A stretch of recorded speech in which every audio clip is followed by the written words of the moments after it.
शुभ सकाळ मित्रांनो, मी सागर मधने स्वागत आहे तुमच्या सगळ्यांचं आपल्या एका नव्या कोऱ्या व्हिडिओमध्ये। तर आता मी आहे कोकणमध्ये आणि स्वर्गापेक्षाही सुंदर कोकण आपलं असं इथली लोक म्हणतात ना, ते अगदी 100% सत्य आहे। कारण कोकणाचं निसर्ग सौंदर्य मी शब्दात नाही सांगू शकत, इतका अफाट आहे।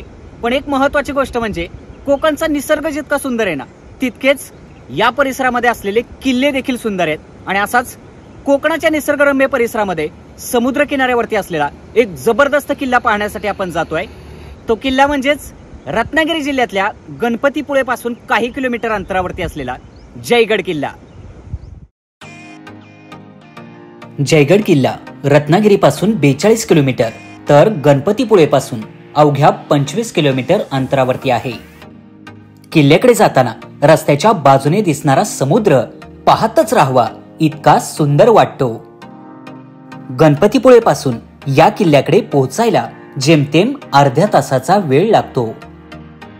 रत्नागिरी जिल्ह्यातील शास्त्री नदीच्या खडीत उभारण्यात आलेला एक अप्रतिम जलदुर्ग म्हणजेच जयगड किल्ला। या किल्ल्याला 3 बाजूने समुद्र तर एका बाजूने जमीन आहे। तब्बल 12 एकर एवढ्या परिसरामध्ये पसरलेला हा कोकणामधला सगळ्यात महत्त्वपूर्ण किल्ल्यांपैकी एक मानला जातो। कोकणातील समुद्रावर हुकूमत गाजवण्यासाठी हा किल्ला बांधला असावा।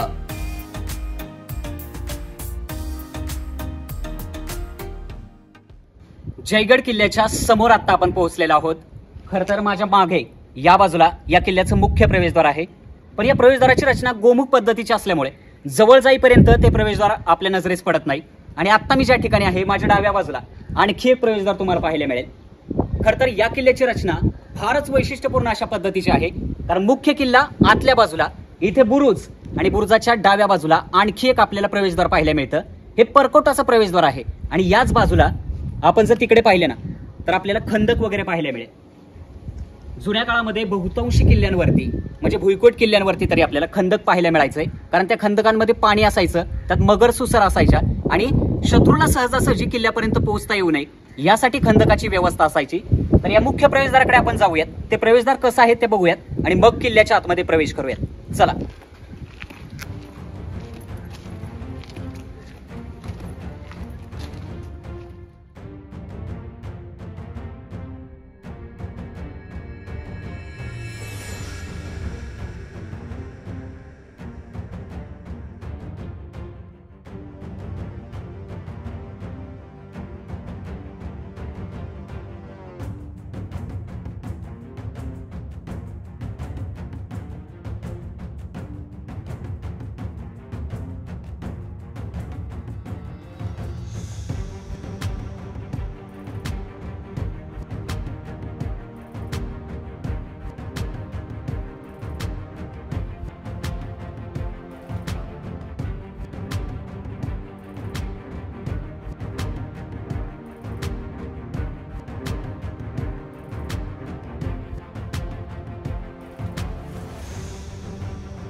जयगड किल्ल्याचा हा मुख्य दिंडी दरवाजा। दरवाजाची रचना छत्रपती शिवरायांच्या इतर किल्ल्यांप्रमाणे गोमुख पद्धतीची असून प्रवेशद्वाराच्या आतील बाजूस दोन्हीकडे पहारेकऱ्यांच्या देवड्या आहेत।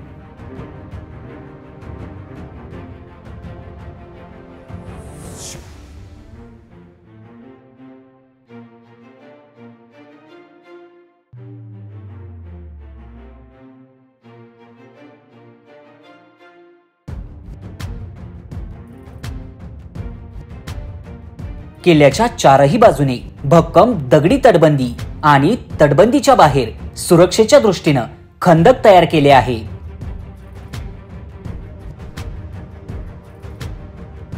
किल्ल्याच्या आतमध्ये राजवाडा, राणी महल, धान्याचे कोठार, मंदिर, लहान मोठ्या आकाराच्या असंख्य विहिरी, गुप्त दरवाजा आणि इतर भरपूर बांधकाम आपल्याला आजही पाहायला मिळते।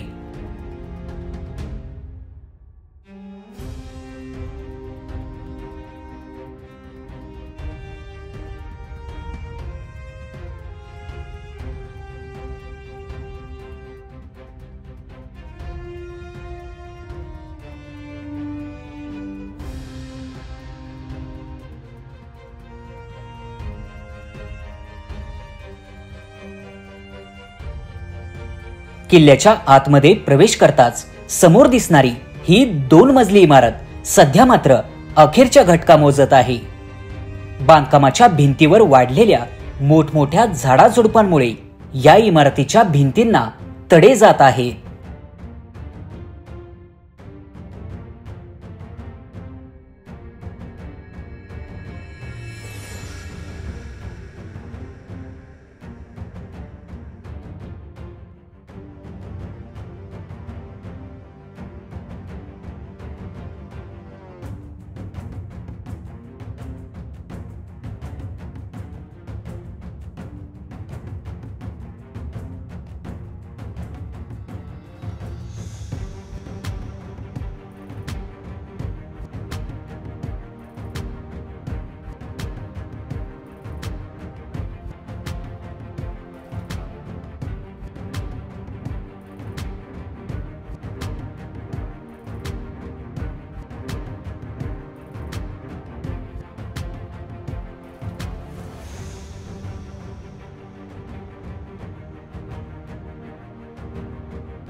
किल्ल्याच्या मुख्य प्रवेशद्वाराच्या समोर असलेली ही घोड्यांची पागा.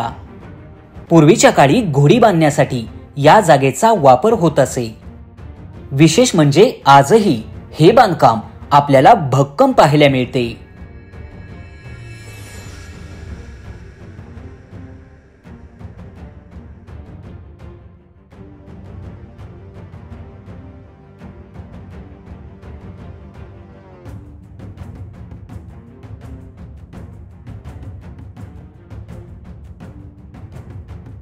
मुख्य बालेकिल्ला आणि परकोट या 2 भागामध्ये या किल्ल्याची रचना केली आहे. बालेकिल्ल्याला एकूण 12 बुरुज तर परकोटाला 10 बुरुज आहेत. असे एकूण 22 बुरुज या संपूर्ण किल्ल्याला पाहायला मिळतात. याच किल्ल्यावर एक श्री गणेशाचे मंदिर देखील पाहायला मिळते. या मंदिराची सध्या पडझड झाली असली तरीही मंदिराच्या आतमध्ये मात्र श्री गणेशाची जुनी मूर्ती आजही नजरेस पडते.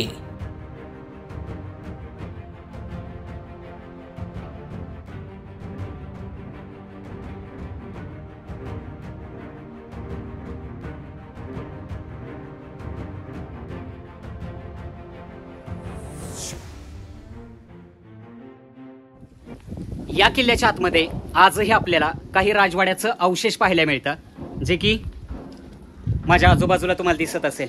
बघू शकता, हे मुख्य प्रवेशद्वार आहे आणि बरोबर असा आयताकृती जुना राजवाडा इथे अस्तित्वात होता, पण त्याची पूर्ण पडझड झाली.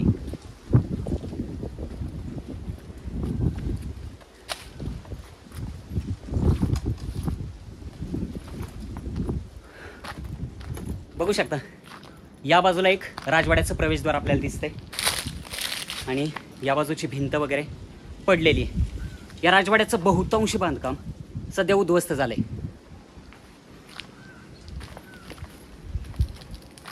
पाहू शकता.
या किल्ल्याच्या बरोबर मध्यावरती आपल्याला ह्या अतिशय वैशिष्ट्यपूर्ण अशा 2 विहिरी पाहायला मिळाल्या.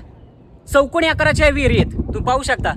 आणि त्याची खोली म्हणाल ना तर अफाट आहे. मी शब्दात नाही सांगू शकत. त्याचं बांधकाम इतकं व्यवस्थित आहे ना की आजही इतक्या वर्षानंतर सुद्धा ते बांधकाम आपल्याला व्यवस्थित पाहायला मिळतं. आणि त्या विहिरीमध्ये सुद्धा आपल्याला फार मोठ्या प्रमाणावरती आजही पाणी पाहायला मिळतं.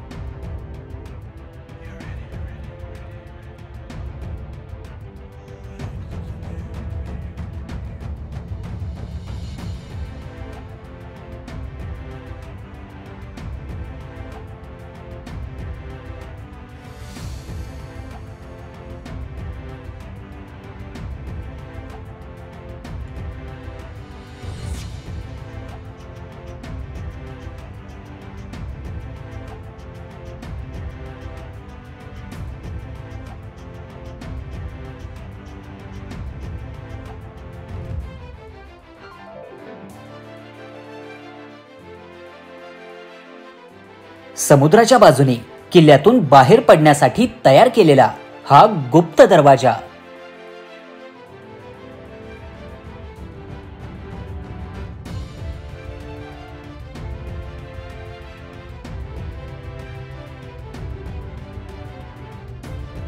याच दरवाजाच्या एका बाजूला तटबंदीच्या आतमध्ये एक भले मोठे कोठार आहे.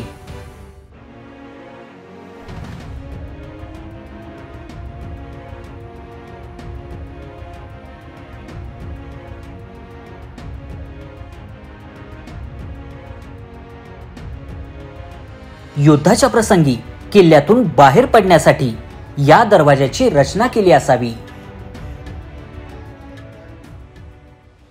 या किल्ल्यावरची एक वैशिष्ट्यपूर्ण जागा म्हणजे आता माझ्या पाठीमागे जो एक लहानसा दरवाजा तुम्हाला दिसतोय ते प्रवेशद्वार. हा आहे या किल्ल्यावरचा गुप्त मार्ग, जो की समुद्राच्या दिशेने उतरण्यासाठी हा मार्ग होता. तुम्ही बघू शकता लहानसा मार्ग आहे, त्याच्या या बाजूला पूर्ण असं समुद्राचं पाणी म्हणजे खाडी आपल्याला पाहायला मिळते.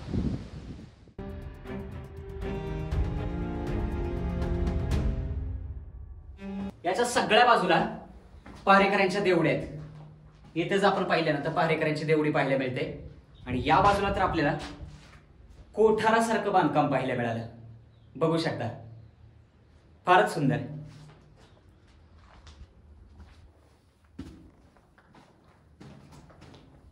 कोठाराला सुद्धा 3 प्रवेशद्वार आहेत आणि त्याच्यामुळं इथं अजिबात अंधार नाही वाटत.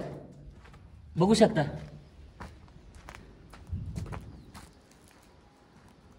फारच सुंदर. ही जी तटबंदी आहे ना ती किती मजबूत आहे बघा. पक्क्या जांबा खडकापासून तयार केलेलं हे सगळं बांधकाम आहे आणि म्हणून इतक्या वर्षानंतर अजून सुद्धा हे बांधकाम आपल्याला जसंच्या तसं पाहायला मिळतं. तटबंदीवरती जाण्यासाठी जागोजागी असा पायरे मार्ग आहे. पाहू शकता फार सुंदर पायऱ्या आहेत आणि या पायऱ्यांमधून म्हणजे वरून चढून गेल्यानंतर आपण तटबंदीवरून पूर्ण असा एक गोल राऊंड मारू शकतो. कोणत्याही किल्ल्याचे बांधकाम पूर्ण होत असताना वारंवार काही विघ्न येत असतील तर पूर्वीच्या काळी नरबळी दिला जात असे.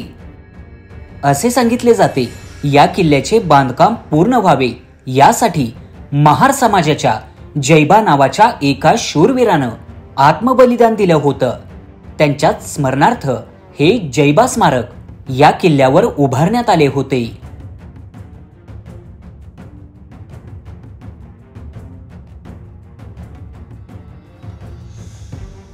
या किल्ल्याचे ऐतिहासिक महत्त्व सांगणारे 16व्या शतकातील काही संदर्भ उपलब्ध आहेत. कोकणातील शास्त्री नदीच्या खडीजवळ विजापूरकरांनी हा किल्ला बांधल्याचे सांगितले जाते. विजापूरकरांनी हा किल्ला बांधला असला तरीही फार काळ त्यांना हा किल्ला ताब्यात ठेवता आला नाही. इसवी सन 1578 ते 1580 या दरम्यान संगमेश्वरच्या नायकांनी या किल्ल्याचा ताबा घेतला.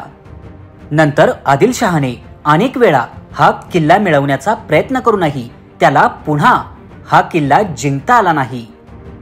छत्रपती शिवाजी महाराजांनी आरमार स्थापन केल्यानंतर बऱ्याच समुद्री किल्ल्यांवर मराठ्यांनी वर्चस्व प्रस्थापित केले.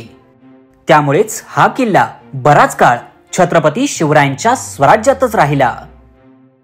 नंतरच्या काळात स्वराज्याच्या आरमाराचे प्रमुख असणारे सरखेल कान्होजी आंग्रे यांच्या ताब्यात हा किल्ला राहिला.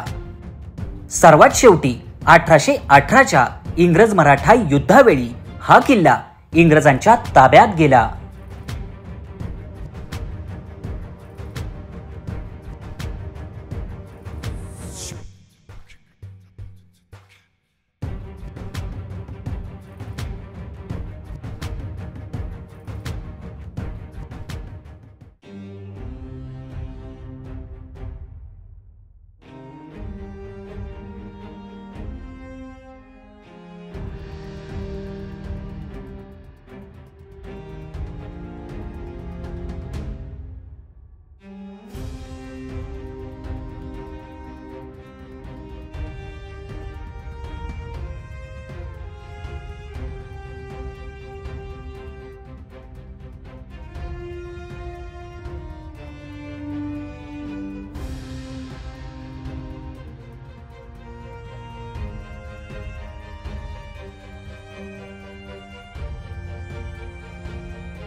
किल्ल्याची भक्कम तटबंदी आणि 3 बाजूने या किल्ल्याचं रक्षण करण्यासाठी उभा असलेला समुद्र पाहिला की मराठ्यांच्या आरमाराची ताकद किती असेल याचा अंदाज हे सगळं काही पाहताना आपल्याला सहजपणे येऊ शकतो.